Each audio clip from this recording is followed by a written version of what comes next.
On the other side of the Atlantic, once thriving sea trout and Atlantic salmon fisheries in Scotland and Ireland have also been decimated by the Norwegian salmon farming industry.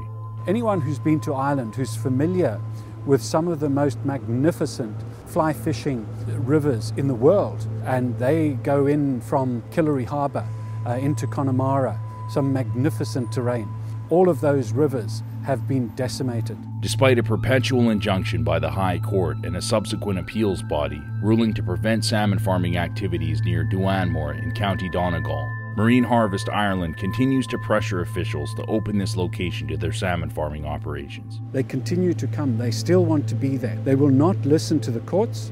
They will not listen to the environmental impact assessments. They will not listen to the highest appeals tribunal that exists in this industry.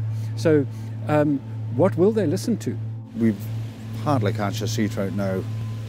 Mostly young finnick we catch. The finnick that we are catching, you have to see the numbers of lice on the fish to believe. It doesn't seem to matter what good scientific data we come up with.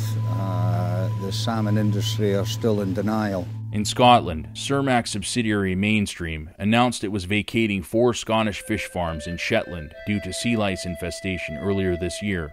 The news followed the discovery of 2 outbreaks of the deadly disease known as infectious salmon anemia, or ISA, detected in January and March 2009. While ISA does not affect humans, the death rate to infected wild and farmed Atlantic salmon can approach 100%. Despite some measures by the government to control the spread of the disease, 6 farm sites in Shetland have been infected with ISA so far in 2009. Nowhere are the industry's environmental problems more evident than in Chile, which just a few years ago produced 1 out of every 5 farmed salmon sold in the world. Now the industry here is in shambles. In 2008, Norwegian multinationals reported hundreds of millions of dollars in global losses due to a devastating outbreak of ISA in Chile, unleashed on local fish from poor management practices and non-existent environmental controls. Operating revenues are down, mainly because of weaker prices and lower volumes, and that's because of Chile. Led us to a net earnings for the company of minus 2.8 billion NOK. A dramatic result, which we of course are very disappointed for. In the lakes region of southern Chile, where breathtaking Andean vistas are dotted with salmon farms, the ecological devastation is hidden beneath the water's surface. Near the village of Cochamo, a scientific team from conservation group Oceana Chile explored the seabed beneath some recently closed farms using a remote-operated underwater camera.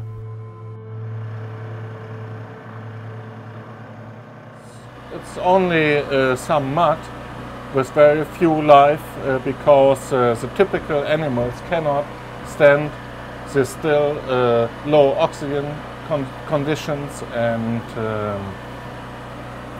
therefore we cannot see marine life here on these floors. The floor is really like a desert. This is what is left after fish farming. So it takes a long time to recover from all this damage. 5-10 years or even more. This area is the headquarters for Chile's once booming salmon farming industry. The ISA disease wiped out 3/4 of farmed salmon stocks, but those hardest hit by this collapse are the local communities, which are left with the environmental damage and massive layoffs, as many as 20,000 in the past 2 years. Y se hace harto complicado estar sin trabajo porque uno que tiene hijos ya llevamos 5 meses sin trabajo. Segurse en la pesca porque llegó el lice que le llaman, eso fue el que destruyó esto. Dr. Alejandro Bushman of La Universidad de los Lagos explained the key environmental problems associated with salmon farming in Chile.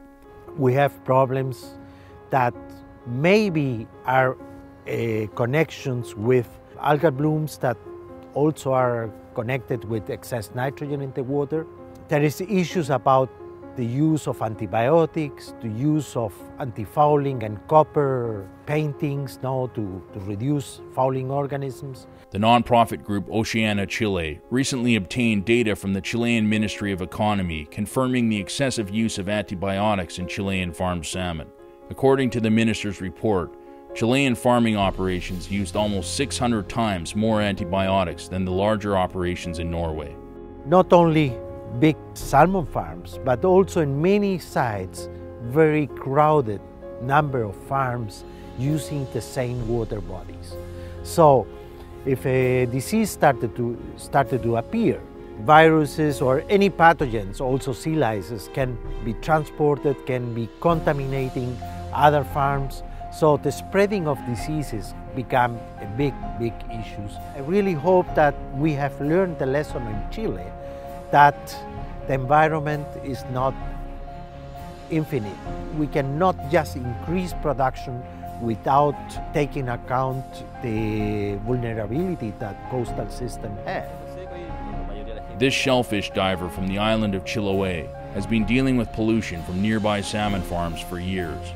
Though he's glad to finally see them gone due to the ISA outbreak, much of their garbage remains. Y aquí llegan a la playa, varan, quedan ahí, nadie los recoge. Se han hecho denuncias, pero nadie hace caso, autoridades. También vamos a ver cuánto dura la contaminación, ¿ya? ¿Cuánto tiempo? The president of an artisanal fishermen's union discussed the impacts of the salmon farming crisis on his hard-hit town of Quellón. Radica en un desgaste social, hay una cierta crisis psicológica de parte de la gente que ha caído en el alcohol, han sido trabajadores de la industria salmonera. But even before the crisis, these companies were not good social actors in Chile. Many divers working in the Chilean salmon farming industry have died in the past several years from unsafe working conditions. Hay buzos mariscadores que han sufrido accidentes en el mar, han muerto enredados en las redes y después de eso nadie se hace cargo.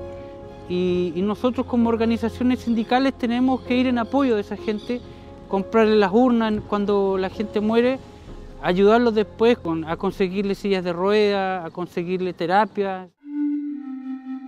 This indigenous Mapuche community near Puerto Montt, Chile, is dominated by 5 large fish feed factories, whose effluent and exhaust pollute their farms and water.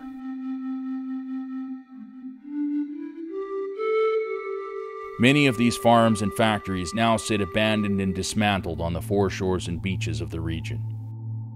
Meanwhile, the Norwegian industry continues to ignore the possibility that it may have exported the deadly ISA virus to Chile, leading to this crisis, as the journal Archives of Virology recently explored. And the industry continues to pass the blame onto the Chilean government, ignoring the role it played in lowering environmental standards to boost profits. A company like Cermaq should always comply to the regulation and rules in each country of operation, and that Cermaq does that. There were several claims that the country or the government did not regulate enough. Okay, that's true. But it's also relevant to say that the companies did also make a very strong lobby against regulations. So at the end, you have a weak government, and on the other side, you have strong pressure from companies. Conservationists and labor leaders alike are pressuring these companies to take responsibility for the industry's collapse and to rebuild it more sustainably.